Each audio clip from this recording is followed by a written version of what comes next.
ജീവിതത്തിൽ ഒരുപാട് ടെൻഷനൊക്കെ അനുഭവിക്കുന്ന ആളുകളുണ്ട് അല്ലേ? സങ്കടങ്ങൾ ഒരുപാട് പറയുന്നവരുണ്ട്. ശരിക്കും എന്തിനാ ടെൻഷൻ? സ്വർഗത്തിലെ നിധി നിന്റെ കയ്യിലിരിക്കുമ്പോൾ ടെൻഷൻ അടിക്കേണ്ട വല്ല കാര്യമുണ്ടോ? ഹബീബ് സല്ലല്ലാഹു അലൈഹി വസല്ലം തങ്ങളെ സ്വർഗത്തിലെ നിധിയെക്കുറിച്ച് പഠിപ്പിക്കുന്നുണ്ട്. കൻസും മിൻ കുനൂസിൽ ജന്ന. സ്വർഗത്തിലെ നിധി ഏതാണത്? ലാ ഹൗല വലാ ഖുവത ഇല്ലാ ബില്ലാഹ്. മനസ്സറിഞ്ഞൊന്ന് പറഞ്ഞേ, ലാ ഹൗല വലാ ഖുവത ഇല്ലാ ബില്ലാഹ്. ഒന്നുകൂടെ, ലാ ഹൗല വലാ ഖുവത ഇല്ലാ ബില്ലാഹ്. അല്ലാഹ്ക്കല്ലാതെ ഒരു കഴിവില്ല എന്നാണ് അതിൻ്റെ മൊത്തത്തിലുള്ള ഒരാശയം. കഴിവ് മുഴുവൻ ആർക്കാണ്? അള്ളാഹുവിനാണ്. അപ്പോൾ അതിൽ നമ്മൾ തിരിച്ചറിയേണ്ട ഒരു സംഗതി ഉണ്ട്. ഞാൻ എന്തൊക്കെയാണെന്നുള്ളൊരു ഭാവം നമ്മുടെ മനസ്സിലില്ലടാ, ഇല്ലേ? അങ്ങനെയില്ലേ?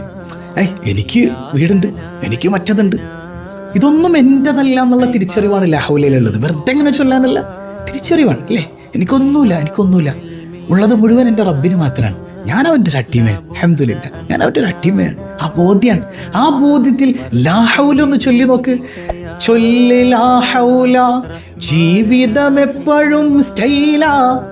തഴപുസ്തക പാടിയില്ലേ? അത് യഥാർത്ഥത്തിൽ അങ്ങനെ തന്നെയാണ്. ലാ ഹൗല ഈ ബോധ്യത്തിൽ പതിവാക്കി നോക്കിയേ.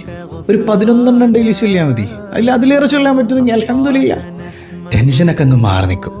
ഇനി രണ്ടാമത്തെ ഒരു കാര്യം, ടെൻഷൻ മാറാൻ മറ്റൊരു വഴിയുണ്ട്. എന്താണെന്നറിയോ? ഈ റീല് മറ്റുള്ളവരിലേക്കൊക്കെ ഷെയർ ചെയ്ത് കൊടുക്കാം. ഒരാൾ കണ്ടാലേ അയാളത് ലൈഫിൽ ഇങ്ങനെ കൊണ്ടുവന്നു കഴിഞ്ഞാൽ നമ്മൾ അയാളുടെ ടെൻഷൻ മാറാൻ സഹായിച്ചതിൻ്റെ പേരിൽ അല്ല നമ്മുടെ ടെൻഷൻ നീക്കി തരും അല്ലേ?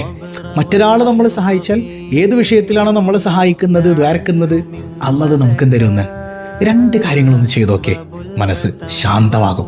അള്ളാഹു ടെൻഷൻ ഫ്രീ ആയ ലൈഫ് ആസ്വദിക്കാൻ തൗഫീക്ക് നൽകട്ടെ.